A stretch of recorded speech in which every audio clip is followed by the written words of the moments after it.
ভাঙন বিধ্বস্ত মানুষের ত্রাণ শিবিরে দেওয়া চালে কিলবিল করছে পোকা। এই ঘটনার চাঞ্চল্য ছড়িয়েছে মুর্শিদাবাদের রঘুনাথগঞ্জ থানার শেখালিপুর উচ্চ বিদ্যালয়ের ত্রাণ শিবিরে।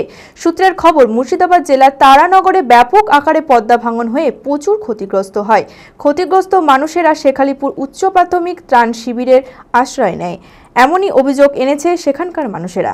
মানসিক স্বাস্থ্যের জন্য সবার আগে যে নামটি মনে ভেসে ওঠে, সুস্থ মনের ঠিকানা মনোবীক্ষণ। যোগাযোগ নাম্বার 7477799513। লাগাতার ভাঙনে মুর্শিদাবাদ জেলার তারানগরে ব্যাপক আকারে পদ্মা ভাঙনে বাড়ি ঘর, গাছপালা, জমি জায়গা নদীগর্ভে বিলীন হয়ে যায়। এর ফলে প্রচুর ক্ষতিগ্রস্ত মানুষ রঘুনাথগঞ্জ থানার শেখালিপুর উচ্চ বিদ্যালয়ের ত্রাণ শিবিরে আশ্রয় নেন। কিন্তু এখনো অবধি দেখা মেলেনি লালগোলার বিধায়কের। তাদের অভিযোগ যে সরকার ভাঙন বিধ্বস্তদের জন্য যে চাল দিচ্ছে তাতে কিলবিল করছে পোকা, এবং চালও হচ্ছে অত্যন্ত নিম্নমানের। এছাড়াও সরকারের পক্ষ থেকে 12 কেজি চাল দেয়া হলেও কেউ পাচ্ছে 7 কেজি, আবার কেউ 8 কেজি করে পাচ্ছে। 12 কেজি চালে 7 কিলো হয়েছে। আর স্টক দেয়নি, যে দিয়েছে সেরকম লম পূজালে ওই দিন বাদ বাকি ঠিক মতন হয়েছে না। স্বাস্থ্য ট্রিটমেন্ট, ওষুধপত্র দিতে এসেছিল, বিডিও অফিস থেকে দিয়েছে। চালটায় 12 কেজি ওরা বলে দিচ্ছে, কিন্তু আপনারা মাপতে যাচ্ছেন 7 কিলো হচ্ছে।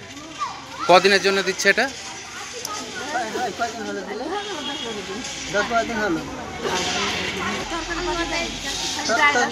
খালি ডাল আর আলু। এর পাশাপাশি ডাল, আলু ও তেল এবং প্রয়োজনের তুলনায় সবজিও কম দেওয়া হচ্ছে বলে অভিযোগ তুলেছে ক্ষতিগ্রস্ত মানুষেরা। তারা বলেন, বেসরকারি সংস্থাগুলো ত্রাণ শিবিরে তাদের যে খাদ্য সামগ্রী দিচ্ছে তাতে তাদের কোনো রকমে চলে যাচ্ছে, কিন্তু এই অভিযোগ অস্বীকার করে সরকারি কর্মীরা। তার কথা মতো ক্ষতিগ্রস্তদের সবকিছু পরিমাণ মতোই দেওয়া হয়েছে। তবে অভিযোগকারীদের দাবি, সরকার যেন তাদের সঠিক পুনর্বাসনের ব্যবস্থা করেন। 12 কিলো চাল, 3 কিলো আলু, 500 সরিষার তেল, 1 প্যাকেট বিস্কুট, একটা সাবান, আর ছিল আপনার 4 প্যাকেট লবণ, 1 কিলো। কি বলবেন? তার বিরুদ্ধে একটা বালতিতে আনুমানিক ওজন করে দেওয়া হয়েছে, তাতে একটু কম হতে পারে, আর এগুলো নেক্সট টাইম তাদের আবার মেপে দেওয়া হবে।